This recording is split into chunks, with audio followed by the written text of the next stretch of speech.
I'm Seth Greenberg, and this is my bracket. You are welcome, America. You might learn something.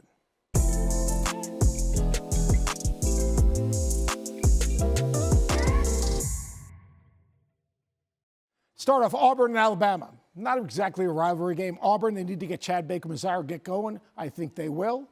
Louisville-Creighton. This is a really interesting game. Louisville with a magical season. Dynamic spacing, speed, shot making. But Creighton, Ryan Kalkbrenner, he might be the difference because he's going to sit right in the middle of that lane, protect the paint. I look for Creighton with a little bit of the upset. You got to pick one of those 8-9 games. Michigan, UC San Diego. Michigan, those 2 7-footers in that big ball screen are a problem, not just for UC San Diego, but for everyone. Then you've got Texas A&M, Yale. Yale, remember last year, they got Auburn. Texas A&M, they rebound the ball, they turn you over, and they wear you down. I've got them advancing. And then at the bottom of the bracket, you got Ole Miss, North Carolina. North Carolina, are they in? Are they out? One win enough? I guess it is. This Ole Miss team comes at you in waves. Great depth. They don't turn it over. Ole Miss advances. Iowa State, Lipscomb, without Keyshawn Gilbert. That's going to be a problem moving forward. But Iowa State, their defense is physical. They are really kind of dynamic in the half court offensively. I like them advancing. Marquette, New Mexico, Cam Jones, just too much. Great matchup. Donovan Dent, Cam Jones in that first round, 2 elite guards. And then Michigan State, Bryant, Phil Martelli Jr. That is the great Phil Martelli's son. He leads Bryant into the NCAA tournament. But Tom Izzo, he's got a couple of wins in the NCAA tournament. If you haven't found out, this is his deepest team and his best team since his last Final Four team. Go down to the bottom of the bracket. Florida, to me, the most complete team in college basketball. Obviously, they advance. UConn, Oklahoma. The one thing that UConn struggles with is defending the ball at the point of attack. There's a guy named Jeremiah Fears. He reminds me of Kyrie Irving. Oklahoma advances and knocks UConn out of their quest for a 3rd national championship. Colorado State and Memphis. Memphis struggles taking care of the basketball. Colorado State, Nick Clifford, remember this name, 6'6", big physical, 3-level scorer. He's a problem for Memphis. Memphis might be without Tyrese Hunter. That's also a problem. And then Maryland, the Crab Five, and Grand Canyon. I absolutely love the Crab Five. Derek Queen is going to be a star in the NCAA tournament. Now we go with Missouri and Drake. Everyone's picking Drake, and I understand that. Drake control the tempo of the game. They turn you over. They rebound the ball, and Bennett Sturts is a terrific player. Missouri struggled down the stretch, but Missouri, the pace they play with, the physicality they play with, their ability to turn you over, get to the glass, and beat you off the bounce, get to the free throw line. I got Missouri winning that game. Texas Tech, J.T. Toppin. He was at New Mexico a year ago. Well, he's at Texas Tech right now, and they play through him. That's a big win over UNC Wilmington. Now, this is a little conspiracy game. You see, John Calipari and Bill Self, they worked together at Kansas way back in the day, in the Larry Brown days. They also played the first game of the season, an exhibition game this year, at Arkansas, where Arkansas won that game. But this is not an exhibition. Kansas, Hunter Dickinson, he advances. And then the Godfather, Omaha, a magical season. But the Godfather's got St. John's playing down the stretch. This will be another thing that we will watch throughout the tournament. Kadira Richmond down the stretch with the ball, high ball screen, gets to the lane, either scores it or makes a play. The Godfather advances. On the other side of the bracket, we have Duke and American University. American University had another terrific season. Duke with Cooper Flagg, without Cooper Flagg. You saw what happened in the ACC tournament. Different guys stepped up. I think they advanced. Mississippi State and Baylor. Mississippi State, Josh Hubbard is an absolute bucket. At 6 foot, 5'11", maybe 5'10", the guy can really score it. The lack of depth in Baylor's front court is a concern. Oregon, Liberty, Jackson Shelstead, remember that game. As Oregon advances in the tournament, Jackson Shelstead, one of the better closers in college basketball. Liberty will try to control the tempo of the game. They are Virginia-esque offensively and defensively. Then Arizona and Akron. Arizona, Caleb Love is really playing his best basketball this season. Akron's been to the NCAA tournament 3 of the last 4 years under John Gross. He's done a terrific job.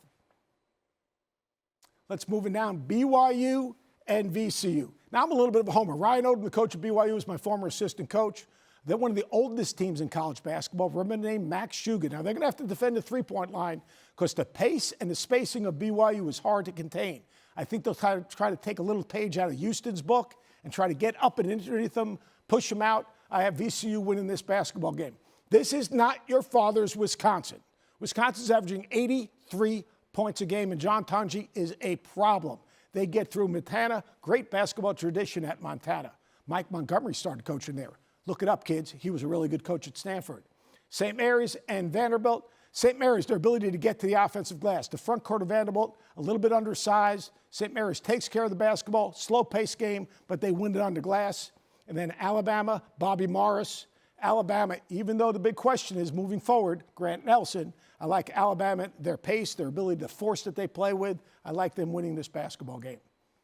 As we move down the bracket, Houston, they rebound, they turn you over, they build a wall around the three-point line, and Milos Uzan has been a problem. He's stepped up, especially in the second half of the year. Georgia, Gonzaga. Now, one thing Gonzaga's going to have to do, they're going to have to rebound the ball. The physicality of the front court, Asa Newell for Georgia is a difference maker, but I like what's going on with Gonzaga. K-lift battle. If he plays winning basketball, Gonzaga is a tough out. Clemson McNeese, a little conspiracy right here. Head coach of McNeese, Will Wade, who might be going on somewhere after this tournament, he's a Clemson grad. Oh, but he's playing Clemson. But I like Brad Brownell. They went to the Elite Eight a year ago. Their backcourt is dynamic. They lost Dylan Hunter, and that is a concern. But I have Clemson advancing, and then Purdue and High Point. You know, Braden Smith, the ball's in his hands. He makes good decisions. Lawyer knocks down jumpers. I think that Purdue advances against High Point. Now, let's look at the bottom. Now, this is really interesting. Illinois, if healthy, and the key is if healthy, Kasparas Giacochonis is a problem. Big guard, sees over the defense, great in ball screens. I think they advance. Kentucky against Troy, the big question is Lamont Butler. If he's going to play, how long can he play? How far can he go in the tournament? But when he and Oweh are together, those two guys, I call them dogs because they can pressure the basketball. UCLA, Utah State. UCLA is going to have to deal with the zone defense, the 1-1-3 zone defense of Utah State. But UCLA, I think they have the ability to pass the ball. They're really, really physical and tough defensively. They'll defend the three. They'll attack the zone. They advance. And then Tennessee, Zakai Ziegler. That's all I have to say. Zakai Ziegler. All right, to me, he brings something different every single day. His energy is second to none, and his team plays off of his energy. Tennessee advances. Now we go back over here to the South region. Auburn and Creighton. This is going to be a good basketball game, especially with the drop coverage that Creighton plays against maybe potentially Janai Broome. But they're going to play through Janai Broome, so they're going to make Hawkburner defend. Auburn advances.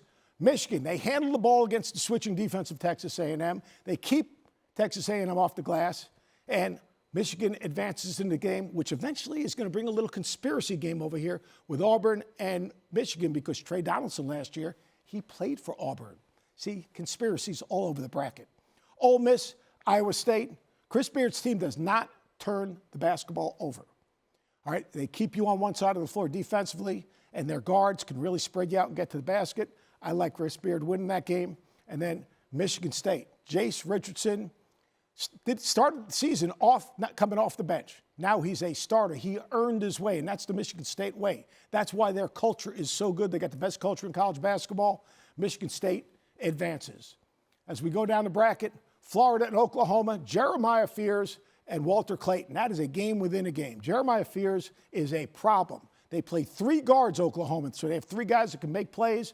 But Florida, they got four guards because any guard they put in the game can make a play and make a shot. And then Alex Condon, Chinyelu, and Hal up front, they are just explosive. They play with force, and they play with freedom.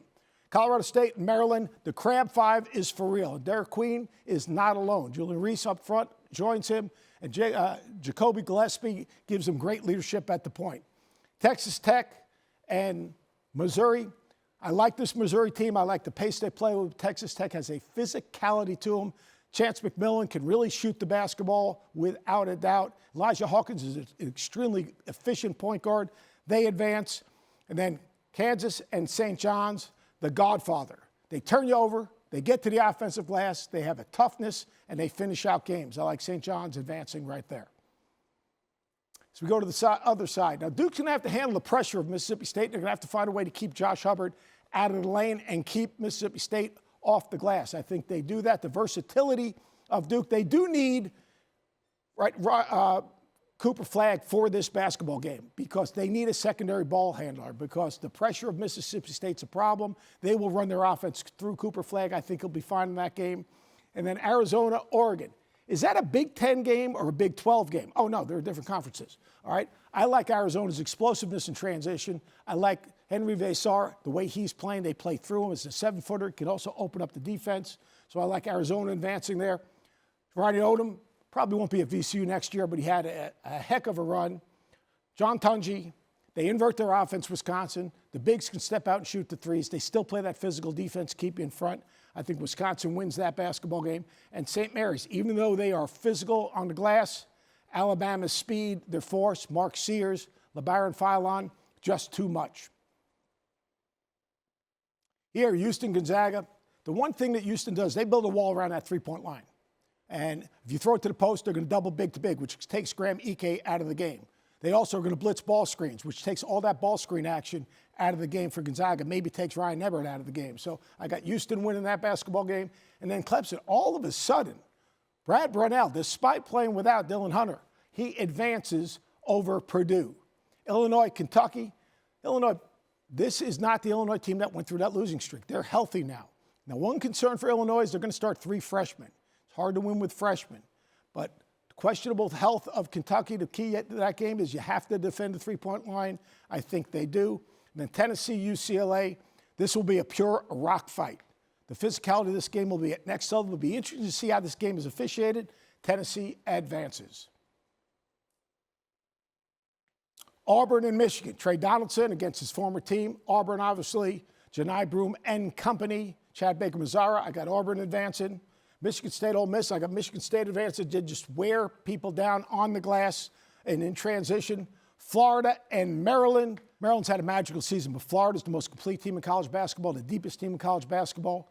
They advance. The Godfather against Texas Tech. JT Toppin is a problem, but the physicality of Rick Pitino's team, the ability to play at more than one speed, get extra possessions, I'd like St. John's winning that game. Duke and Arizona. Caleb Love, obviously he's had some big games against this Duke basketball team, but Duke is too good, and it's not just Cooper Flagg. It's Sion James. It's Malawach at the rim. Wisconsin and Alabama. This is one of my upsets, Wisconsin. They're a different Wisconsin team without Grant Nelson potentially. I like Wisconsin advancing in this game. You've got Houston just too physical, too tough, advancing against Clemson. And then Tennessee and Rick Barnes, all right, they take on an Illinois team. They solve that high ball screen with Kasparis, Jakachonis, and they move on to the next round. Michigan State, Auburn, and Michigan State. And this is another one of my upsets. Michigan State, they have depth in their front court. And the depth in their front court wears down Janai Broome. The speed of the game in transition, I like Michigan State winning this game. And the most complete team, the magical mystery tour of Rick Pitino, the Godfather, has to come to an end.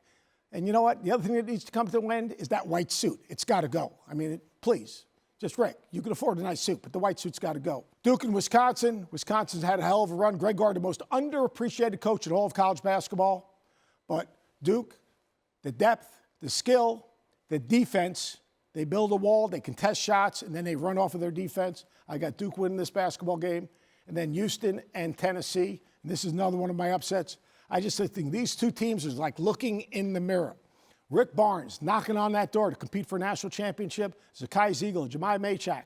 All right, their team, and most importantly, Chaz Lanier knocks down jumpers. I think Tennessee advances. Now we get to our Final Four. Duke and Tennessee, Rick Barnes. It's been a heck of a run. But this Duke team is too talented, too long, too athletic, too skilled, too together. I like Duke advancing here. Michigan State and Florida. Florida is the best team in college basketball. Florida's speed, its athleticism, its depth. Florida advances. Now we've got a Florida-Duke championship game. And my champion, to me, is the most explosive, deepest, most talented team, and a team that was put together through the portal, but multiple-year portal guys, and a lot of mid-major transfers in that portal. I got Walter Clayton and Florida cutting down the nets.